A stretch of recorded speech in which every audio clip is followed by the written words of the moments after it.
Hey, what's going on, guys? The Horror Man back with a Wild Eye review of The Horror Network.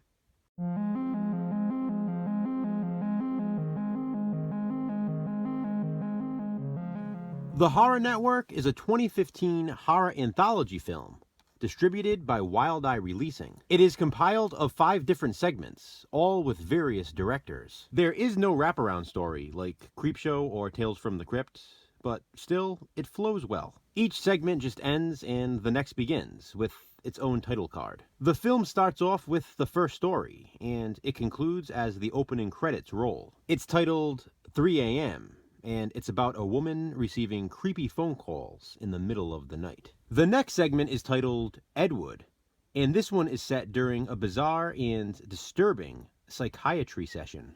Following that is a tale called The Quiet. It's about a young deaf girl who is a victim of bullying. While walking home alone from the bus stop, she finds herself relentlessly pursued by an unknown stranger. The fourth segment, and my favorite of the bunch, is titled Merry Little Christmas. It's a disturbing story about the trauma a mother and daughter endured. What may be even more unsettling are the effects it's caused. This is also the segment from which this cover is derived. Oh, and based on the title of this tale, you probably figured out it takes place on Christmas. The fifth and final segment of the Horror Network is the Deviant One, and it's almost, if not just as disturbing as Merry Little Christmas. It has a heavily religious overtone, and the black and white filter makes it all the more unsettling. This DVD even contains an extended cut of the Deviant One. The Horror Network might be the Wild Eye film I've had recommended to me most. I've had it for quite a while now and have been building up my anticipation for when I finally watched it, which was today. Well, technically not today when you're watching this review, because I'm filming this a couple of days in advance. So, as I was saying, there was a lot of hype around this one. It's still too soon to say where I'd rank it in my list of favorite Wild Eye films, but I will say I enjoyed the segments more and more as the movie went on. Now, that's not to say I didn't like the earlier segments, because I really enjoyed them too. But, as I've already stated, Merry Little Christmas was probably my favorite. I really like that despite having different directors, all of the segments sort of flow.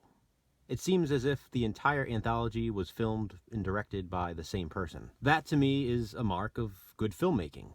For what is certainly a low-budget film, it didn't necessarily appear that way. Whatever budget they had was definitely used appropriately. There is some good practical gore in the necessary places. The acting is actually quite decent all around.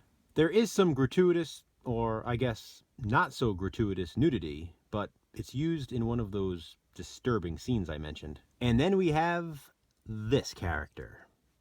Yup. I mean, if that doesn't make you want to watch the movie, nothing will. That's awesome. Overall, The Horror Network was a very well done horror anthology film, and I love horror anthologies. Coincidentally, the last Wild Eye film I reviewed was also a horror anthology. And not coincidentally, the next Top 20 for 2020 theme is horror anthology films. You never know. This one and the last one might both be making appearances on that list. So tell me, have you seen The Horror Network? If so, what do you think of it? Comment below and let me know. And, as always, a huge shout out to Wild Eye for releasing it. Thanks for watching, guys. Be kind. Subscribe.